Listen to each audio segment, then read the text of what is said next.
ನಮಸ್ತೆ ವೀಕ್ಷಕರೇ, ನಾನು ನಿಮ್ಮ Meeta crystal, numerologist. Next Zen ವೀವರ್ಸ್ಗೆ ಸ್ವಾಗತ.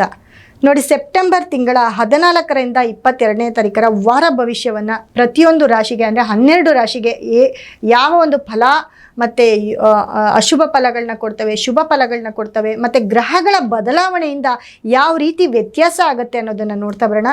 ನೋಡಿ, ಮೊದಲಿಗೆ ಕುಜ ನಿಮ್ಮ ಒಂದು ಕನ್ಯಾ ರಾಶಿಗೆ ಎಂಟ್ರಾಗ್ತಿದ್ದಾನೆ. ಕನ್ಯಾ ರಾಶಿಯಿಂದ ತುಲಾ ರಾಶಿಗೆ ಪ್ರವೇಶ ಆಗ್ತಾ ಇದೆ. ಕುಜನ ಒಂದು ಬದಲಾವಣೆಯಿಂದ ಸಾಕಷ್ಟು ಬದಲಾವಣೆ ಏರುಪೇರುಗಳಾಗುತ್ತೆ.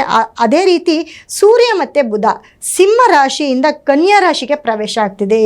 ಹಾಗೆ ಶುಕ್ರ ಕೂಡ ಕಟಕ ರಾಶಿಯಿಂದ ಸಿಂಹ ರಾಶಿಗೆ ಪ್ರವೇಶ ಆಗ್ತಾ ಇರೋದ್ರಿಂದ ಕೆಲವೊಂದು ರಾಶಿಗಳಲ್ಲಿ ತುಂಬ ಬದಲಾವಣೆಗಳನ್ನ ನೋಡ್ಬೋದು. ಈ ವಾರದಲ್ಲಿ ಯಾರಿಗೆ ಶುಭ ಯಾರಿಗೆ ಅಶುಭ ಅನ್ನೋ ಫಲಗಳನ್ನು ಸಂಕ್ಷಿಪ್ತವಾಗಿ 12 ರಾಶಿಗಳ ಫಲಾನುಫಲಗಳನ್ನು ನೋಡ್ತಾ ಹೋಗೋಣ.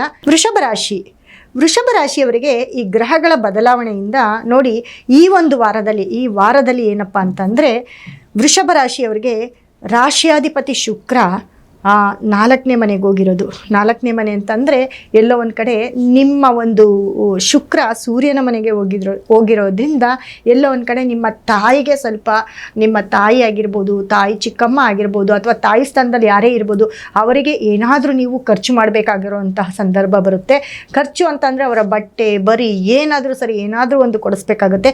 ಜೊತೆಗೆ ನಿಮ್ಮ ಒಂದು ಧನವನ್ನು ಕೂಡ ನಿಮ್ಮ ಕುಟುಂಬಸ್ಥರಿಗೆ ಯಾರಿಗಾದರೂ ನೀವು ಕೊಡೋ ಅಂಥ ಒಂದು ಸಂದರ್ಭ ಬರುತ್ತೆ. ಮತ್ತು ತಾಯಿಯ ಆರೋಗ್ಯ ಕೇತುವಿನ ಜೊತೆ ಇರೋದ್ರಿಂದ, ಕೇತು ಕೂಡ ಅದೇ ರಾಶಿಯಲ್ಲಿ ಅದೇ ಮನೆಯಲ್ಲಿ ಇರೋದ್ರಿಂದ ಎಲ್ಲೋ ಒಂದು ಕಡೆ ಹೆಲ್ತ್ ಅಂದರೆ ಆರೋಗ್ಯವನ್ನು ಹಾಳು ಮಾಡ್ತಾನೆ. ಯಾಕಂದರೆ ನೀವು ಊಟ ಮಾಡುವುದರ ಮೇಲೆ ಗಮನ ಇರಲಿ. ನಿಮ್ಮ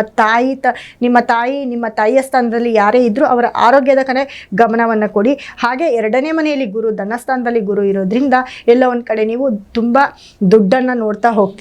ಅದರಲ್ಲಿ ಮೂರನೇ ಮನೆ ಅಂತ ಬಂದಾಗ ನೋಡಿ, ಮೂರರ ಅಧಿಪತಿ ನಿಮಗೆ 3ನೇ ಮನೆ ಅಂತ ಬಂದಾಗ ಈ ಸ್ವಲ್ಪ ನಿಮ್ಮ ಒಂದು ಮಿತ್ರರು ಶತ್ರುಗಳು ಇವರು ಕೂಡ ನಿಮಗೆ ಜಾಸ್ತಿ ಆಗ್ತಾ ಹೋಗ್ತಾರೆ. 4ನೇ ಮನೆಯಲ್ಲಿ ಕೇತು ಮತ್ತು ಶುಕ್ರರ ಸಂಬಂಧದಿಂದ ಎಲ್ಲೋ ಒಂದು ಕಡೆ ನಿಮ್ಮ ತಾಯಿ ಹೇಳಿದ್ನಲ್ಲ, ನಿಮ್ಮ ತಾಯಿಯ ಒಂದು ಆರೋಗ್ಯದ ಕಡೆ ಅತಿ ಗಮನವನ್ನು ಕೊಡಬೇಕಾಗತ್ತೆ. ಯಾಕಂದರೆ ಒಂದು ಕಿಡ್ನಿ ಸಮಸ್ಯೆ ಆಗಿರ್ಬೋದು, ಅಥವಾ ಒಂದು ಕ್ಯಾನ್ಸರ್ ಸಮಸ್ಯೆ ಆಗಿರ್ಬೋದು, ಈ ಥರ ತುಂಬ ದೊಡ್ಡ ಒಂದು ಸಮಸ್ಯೆಗೆ ತುತ್ತಾಗ್ತಾ ಹೋಗ್ತಾರೆ. ಅದನ್ನು ಕೇರ್ಫುಲ್ಲಾಗಿ ನೋಡ್ಕೊಳ್ಬೇಕಾಗತ್ತೆ. ಹಾಗೆ ಊಟ ತಿಂಡಿಯ ವಿಚಾರದಲ್ಲಿ ನೀವು ತುಂಬ ಸ್ಟ್ರಿಕ್ಟಾಗಿರಬೇಕಾಗತ್ತೆ. ಈ ಒಂದು ವಾರ ಆ ಊಟದ ವಿಚಾರದಿಂದ ಅಜೀರ್ಣ ಆಗುವಂಥ ಒಂದು ಸಂಭವ ಕೂಡ ಆಗ್ತಾ ಹೋಗುತ್ತೆ. ಹಾಗೆ ನೋಡಿ, 5ನೇ ಮನೆಯಲ್ಲಿ ಸೂರ್ಯ ಬುಧ ಇರೋದ್ರಿಂದ ನಿಮ್ಮ ಮಕ್ಕಳಿಗೆ ಕೆಲಸ ಕಾರ್ಯ ತುಂಬ ಚೆನ್ನಾಗಾಗುತ್ತೆ. ನಿಮ್ಮ ಮಕ್ಕಳಿಂದ ಕೂಡ ನಿಮಗೆ ಯೋಗವನ್ನು ತಂದುಕೊಡುತ್ತೆ. ನಿಮ್ಮ ಮಕ್ಕಳು ಯಾರಿಗಾದರೂ ಈ ಒಂದು ವಾರದಲ್ಲಿ ಮಕ್ಕಳಾದರೆ ತುಂಬ ಯೋಗವಂತರಾಗಿ ಹುಟ್ಟುತ್ತಾರೆ. ಆ ಯೋಗ ತಂದೆ ತಾಯಿಯರಿಗೆ ಕೂಡ ಇರುತ್ತೆ. ಹಾಗಾಗಿ ಯಾರ ಮನೇಲಿ ಮಕ್ಕಳು ಹುಡ್ತಾರೋ ಅವರು ತುಂಬ ಪುಣ್ಯ ಮಾಡಿದ್ದೀರಾ ಅಂತ ಹೇಳ್ಬೋದು. ಸಪ್ತಮದಲ್ಲಿ ಕುಜ, 6ರಲ್ಲಿ ಕುಜ ಇರೋದ್ರಿಂದ ನಿಮ್ಮ ಪ್ರಾಪರ್ಟಿ ವಿಷಯದಲ್ಲಿ ನಿಮ್ಮ ಅಣ್ಣ ತಮ್ಮಂದಿರ ಜೊತೆ ಆಗಿರ್ಬೋದು, ಫ್ರೆಂಡ್ಸ್ ಜೊತೆ ಆಗಿರ್ಬೋದು, ಅತಿಯಾಗಿ ಜಗಳವನ್ನು ಮಾಡ್ಕೊಳ್ತಾ ಹೋಗ್ತೀರಾ. ಇದನ್ನು ನೋಡಬೇಕು. ಯಾಕಂದರೆ ಕೋಪದಲ್ಲಿ ಒಂದು ಮಾತು, ಒಂದು ನಡೆ ನುಡಿ ವಿಚಾರದಲ್ಲಿ ತುಂಬ ಕೇರ್ಫುಲ್ ಆಗಿರಬೇಕಾಗತ್ತೆ. ಮತ್ತು ನಿಮಗೆ ನೋಡಿ, 10ನೇ ಮನೆ ರಾಹು ನಿಮಗೆ ತುಂಬ ಕೆಲಸ ಅಂತ ಬಂದಾಗ ಕೆಲಸದ ವಿಚಾರದಲ್ಲಿ ತುಂಬ ಯೋಗವನ್ನು ಕೊಡ್ತಾನೆ. ಕೆಲಸ ಕಾರ್ಯ ಎಲ್ಲ ತುಂಬ ಚೆನ್ನಾಗಿ ಮಾಡ್ಕೊಂಡು ಹೋಗ್ತೀರಾ. ಮತ್ತು ಆ ಕೆಲಸ ಕಾರ್ಯದಲ್ಲಿ ಎಲ್ಲೋ ಒಂದು ಕಡೆ ಕೆಲಸದಲ್ಲಿ ತುಂಬ ನಿಮಗೆ ನಿಮ್ಮ ಒಂದು ಧರ್ಮದವ್ರಿಗೆ ಬಿಟ್ಟು ಅನ್ಯ ಧರ್ಮದವರ ಜೊತೆ ಕೆಲಸ ಮಾಡಿದ್ರೆ ತುಂಬ ಚೆನ್ನಾಗಾಗುತ್ತೆ ನಿಮ್ಮ ಕೆಲಸ.